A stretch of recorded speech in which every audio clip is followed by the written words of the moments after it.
Hi guys, it's Emily from Do It Your Nursery, and today is going to be a little bit different because we're going to be doing some Reborn doll surgery. So you guys may recognize this sweet baby. This is my personal collection portrait baby. Her name is Wren, and she is made from the Scarlett sculpt by Bonnie Brown. And if any of you guys follow me on Instagram, you may know I made her quite some time ago. Her head returned from being rooted fairly recently. And when I first painted her, I was using a different varnish, both of our different varnish mixture and a different application technique than I do now. And so I've never been 100% satisfied with her varnish. So today I want to re-varnish her. There's also a couple other little issues I've had with this kit in the past that I'll show you guys up close that I'm going to try and resolve today as well. So one issue I'm having is there are a couple spots, they're really minor, hardly noticeable, but they bother me, where her paint has come off a little bit. Now, you may think that this is from wear and tear. It's not. I've hardly interacted with this doll until recently when she just got back. This was actually when I was using a different varnish mixture. I found that upon application with a sponge, something in the mixture was causing the paint to be kind of pulled from certain areas. So the primary areas where that happened were the tops of the toes and a little bit on the bottom of the big toes. And then the one other spot I'll try and show you is her knuckles. So again, it'd probably be hardly noticeable to anyone but me because I'm always looking at her up close. Sorry about my messed up fingernails. But just the little high points of her knuckles are missing a bit of paint. I don't really think she has that issue very much on this hand. Maybe a teeny bit with this one knuckle. So I'm not going to do anything with her face because she's got rooted hair. I don't want to mess with it at all by adding any mediums or putting her in the oven. So it's just going to be her limbs today. So let's go ahead and get her disassembled and put all her stuffing and waiting into this bowl over here.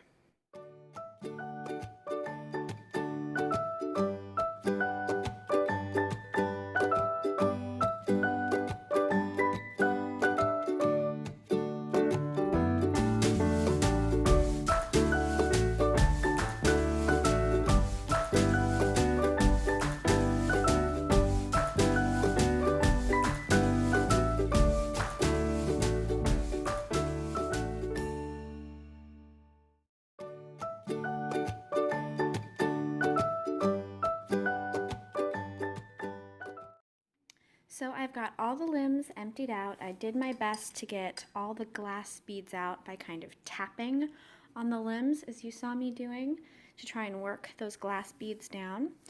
I'm not getting out all my painting supplies because the painting is going to be fairly minimal.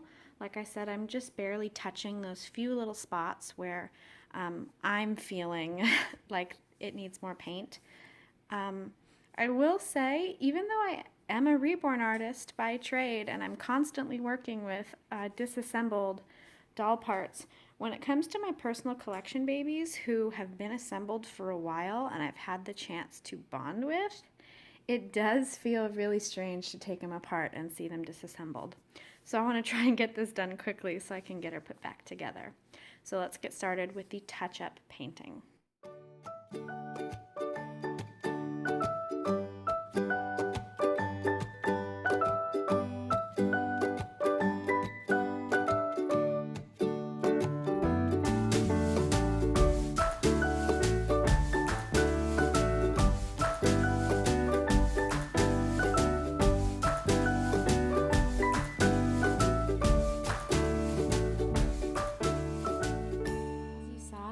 Painting I did was super minimal, just wanted to barely hit those few key spots. I'm going to let it finish flashing off and then bake it. I'm leaving the paint out just in case I decide after it's baked that maybe I need to do a little bit more, but I kind of think that might be it. I kind of think less is more, and It doesn't need to be 100% perfect, just as long as I feel satisfied with it, which I think I do. So once that's done, I'm going to go ahead and share with you guys my varnish technique. So I just did another layer in a more brick red color that was a bit thinner, just on a few spots where, you know, the paint didn't come across as bold. So I'm going to bake this in a minute, and then I think that's where we're going to leave it. I don't want to risk overdoing it, so even though there are a few spots I maybe would touch up a bit more, I think we're going to leave it here. Alright guys, so now that Scarlett has had her final bake of all her paint layers, I'm going to go ahead and start prepping her varnish and show you guys my favorite varnish application technique, and what I do to get the best finish in terms of the level of sheen that I like. Now, I did just film a whole video reviewing all different types of varnishes, combinations of varnishes, application techniques, and what I like best. So I will put that link in the description down below if you want a more in-depth review of all these varnishes. But right now I'm just going to show you how I go ahead and apply it. So what I'm using right now is the Genesis Heat Set Satin Varnish. Now I'm not actually going for a satin or dewy finish, which I know that may sound strange, but I'll show you how I get the finish I like. So the number one thing is to mix this medium really, really well within the jar. If you look, you can kind of see that there always is a bit of a separation between the thicker and the runnier parts of the varnish. And in order to get an even finish and texture, we need to mix this really well. So I actually use just the end of a brush. You want to make sure it's something that's not going to transfer any sort of paint. So I'm actually going to go ahead and use this one. It's all one color and it's got a nice glaze on it, so I don't worry that any of this is going to transfer into it. So I'm using the tail end of this brush. I'm kind of starting around the edges to sort of get this stuff off the edge. It's going to feel incredibly thick and difficult to work with, and believe me, I had the same reaction. When I first tried this technique, I thought, no way is this product straight out of the jar going to be workable enough to apply. But trust me, you just have to give it a little TLC and it'll be the perfect product. So I'm just mixing. You'll find parts, you'll hit parts that feel thicker and denser, and then you'll find parts that feel runnier. Just be sure to combine those as best you can. I kind of scrape off the end of the brush here and there. And the actual physical movement of moving the varnish around is going to make it more pliable and more easy to work with. All right, so I think I've got this pretty well mixed. And I'm going to go ahead and take a pretty decent amount. I'd rather take a little bit too much, but have it all mixed really well than have to go back later and remix and get more out. So again, using that same tail end of the brush, making sure I'm getting the product nice and evenly mixed and distributed. I'm going to take about this big a glob. I know that looks like quite a bit, but we are going to use quite a bit. Anything that's sort of gotten around the edge, I'm going to take, and then I'm going to take a brush here to just make sure I'm getting all that product off the brush and onto the palette. So I can set that brush aside, close this back up. Now we have our medium on our palette. So now what I'm going to do is I want to mix this product up really well. I'm actually going to go in with a bigger brush. Now for me, the key is to try and keep this kind of concentrated more in the middle. You don't want to spread it out all over the plate, because then you end up with it being too thin to really pick up on your brush and use it. But you do want to mix it and spread it somewhat so that it's, again, you kind of warm the product up, you mush it around until it's easier to work with.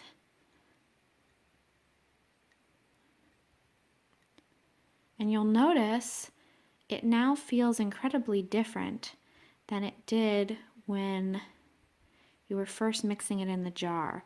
It's going to feel more like a thick conditioner maybe, whereas before it felt like a thick beeswax or chapstick in the jar.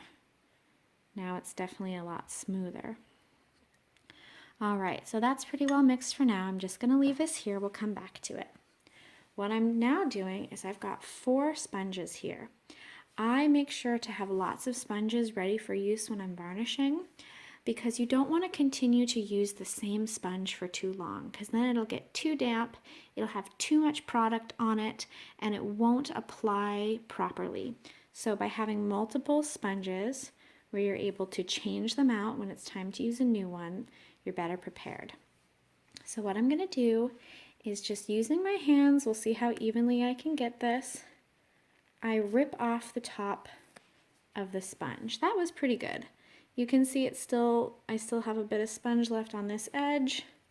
So I'm going to rip that edge off, rip off any points that are sticking up super high.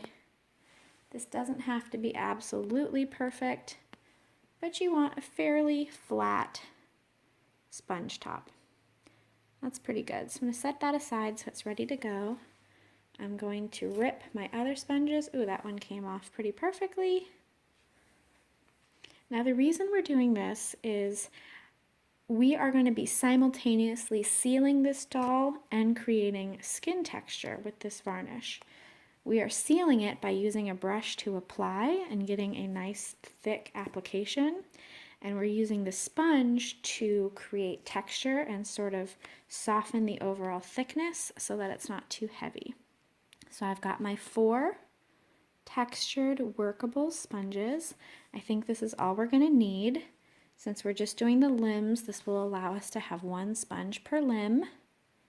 Sometimes if I'm doing a bigger baby, I'll use 2 sponges per limb, but I think this should work just fine. So I'm going to go ahead and get all our vinyl parts to varnish. So now that the parts are pretty cool and ready for varnish, I'm going to go ahead and show you my technique. So I've got our mixture here. Again, it's still pretty soft and workable. So the trick is I want to have my brush pretty loaded, but not overly loaded. This will be a kind of a good place to start. I'm going to start with a leg. Hopefully I can keep this in camera, and I have to do this pretty quickly.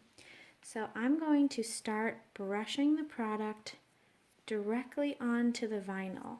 Now the trick is you don't want this really thick and gloppy, but you don't want it too thin that it's really streaky. You can tell that there's hardly any product when it's streaky and the product is only going on some places. Make sure you cover all the vinyl. You don't want any blank spots. I'm just going to go up to the knee for right now because we don't want this product to set.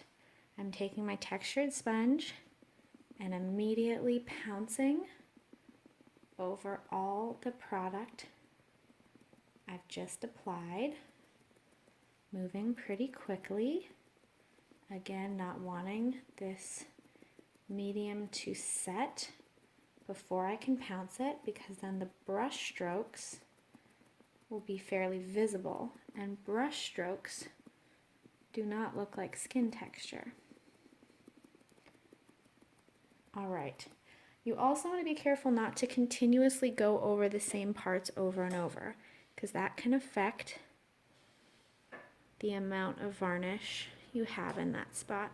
So as you can see, there is a bit of this stippled skin texture. I'm going to quickly go ahead and do the same thing to the knee, the shin and calf, and then to the ankle and foot.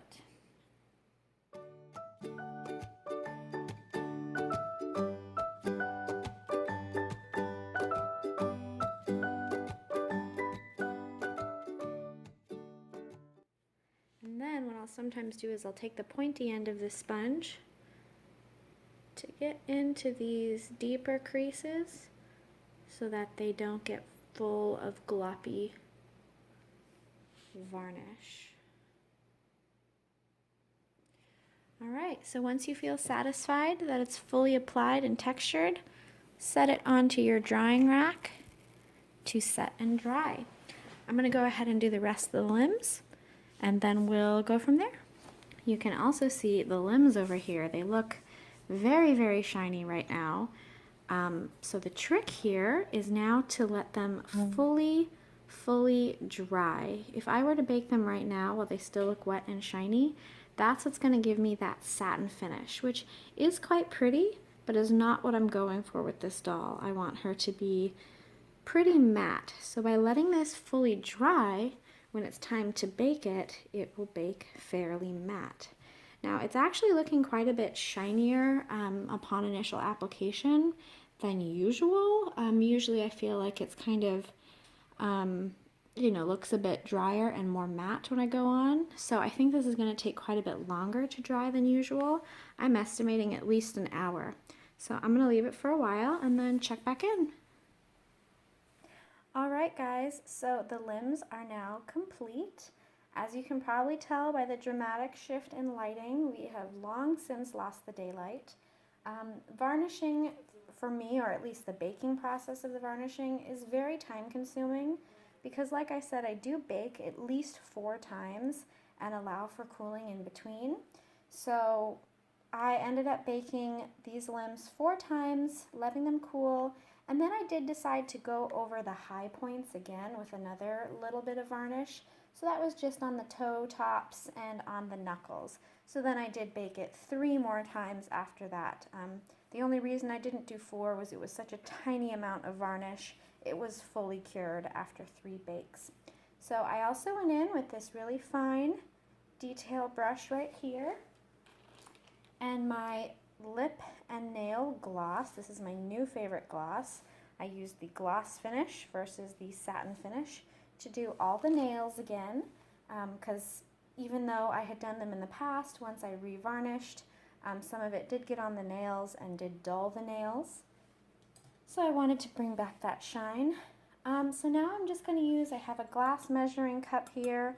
I mostly just use it because it's got a good pouring lip for the glass beads. I'm going to re-weight these limbs and get her put back together finally. Yay!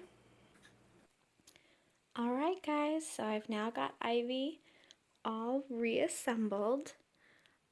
I'm really happy with how she's turned out. Her varnish feels really well done, really well set, but not too rough. And she just looks so adorable. I got her into this little Christmassy outfit that I'll probably leave her in for a while because it just looks so sweet on her. But anyway, I hope this was helpful to you guys. I hope you enjoyed watching. Thanks so much, and I'll talk to you guys again soon. Bye-bye.